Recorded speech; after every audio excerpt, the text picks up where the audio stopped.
नमस्कार दोस्तों, welcome to टपरी टॉपिक्स। हमारे दूसरे वीडियो में आपका स्वागत है। हमारे पहले वीडियो में हमने नवरात्रि की देवी के नव दुर्गा के स्वरूपों के बारे में आपको बताने का शुरू किया था और पहले 4 देवियों के स्वरूपों का वर्णन किया था। चलिए आज जानते हैं पंचमी से लेकर नवमी तक उपासना होने वाली देवियों के रूप। पंचमी यानी 5वें नवरात्र को स्कंद माता की पूजा होती है। भगवान स्कंद यानी कि कार्तिकेय की माता होने के कारण देवी के इस स्वरूप को स्कंद माता कहा जाता है। ये देवी सिंह पे सवार है। देवी की 4 भुजाएं हैं। पीछे के 2 हाथों में कमल धारण किए हुए हैं, एक हाथ में पुत्र स्कंद को लिए हुए हैं और एक हाथ में कमल है। कहा जाता है कि देवी के इस स्वरूप की पूजा करने से संतति की प्राप्ति होती है। देवी का साधना मंत्र है ओम देवी स्कंद मात्रे नमः। छठे नवरात्र को माँ कात्यायनी की आराधना होती है। कात्यायनी माता के 4 हाथ है, 2 हाथ अभय मुद्रा में है, एक हाथ में चंद्रहास तलवार है और एक हाथ में कमल है। माता कात्यायनी की कथा इस प्रकार है। कात्यायन ऋषि माता दुर्गा के उपासक थे। हजारों वर्षों की उनकी तपस्या के बाद माता दुर्गा उन पर प्रसन्न होती है और उन्हें वर मांगने को कहती है। कात्यायन ऋषि वर में ये मांगते हैं कि आप मेरे यहाँ पुत्री बनकर जन्म लीजिए और महिषासुर का नाश कीजिए। माता प्रसन्न होकर उन्हें वर देती है और उनके यहाँ पुत्री रूप जन्म लेती है, इसलिए माता कात्यायनी को कात्यायनी कहा जाता है।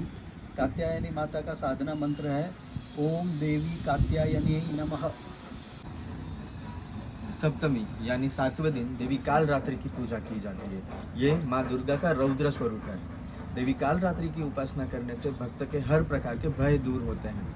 संस्कृत भाषा में काल का अर्थ है समय और रात्रि का अर्थ है अंधकार, खालीपन या एम्प्टीनेस। भारत के आध्यात्मिक चिंतन में सकारात्मक और नकारात्मक दोनों ही शक्तियों को एक परम तत्व का अंश माना जाता है। कहा जाता है कि कालरात्रि की उपासना करने से अच्छे और बुरे के प्रति भक्त के मन में समत्व भाव निर्माण होता है। देवी की साधना का मंत्र है ओम देवी कालरात्रि नमः।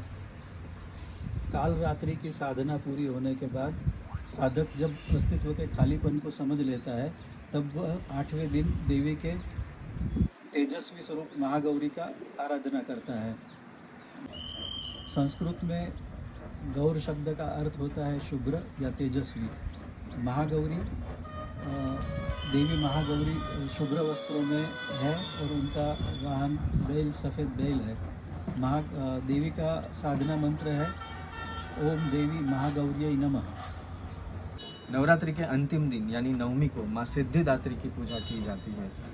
माँ सिद्धिदात्री कमल पर विराजमान है और इनकी 4 भुजाएं हैं। भुजाओं में शंख, चक्र, गदा और कमल धारण किए हुए हैं। कहा जाता है कि माँ सिद्धिदात्री की उपासना करने से भक्त को अष्ट सिद्धियाँ यानी कि 8 प्रकार की सिद्धियाँ प्राप्त होती हैं। ये सिद्धियाँ कुछ इस प्रकार हैं। 8 सिद्धियाँ ऐसी है। अणिमा यानी अपने आप को अणु जितना छोटा कर लेने की सिद्धि। महिमा यानी अपने आप को अनंत रूप से बड़ा कर लेने की सिद्धि। गरिमा यानी अपने आप को अनंत रूप से भारी कर लेने की सिद्धि। लघिमा यानी अपने आप को भारहीन कर लेने की सिद्धि। प्राप्ति यानी सर्वव्यापी होने की सिद्धि। प्राकम्य यानी अपनी सारी इच्छाओं की पूर्ति कर लेने की सिद्धि। ईशत्व पूर्ण प्रभुत्व प्राप्त करने की सिद्धि। वशित्व सबको अपने वश में करने की सिद्धि। देवी की साधना का मंत्र है ओम देवी सिद्धिदात्र्यै नमः। मैं यशोधर वैद्य और मैं शेखर वैद्य। आशा करते हैं आपको ये वीडियो पसंद आया हो। अगर पसंद आया है तो लाइक शेयर ज़रूर कीजिए और हमारी चैनल के और वीडियोस देखने के लिए हमें सब्सक्राइब करिए। Thank you. नमस्कार।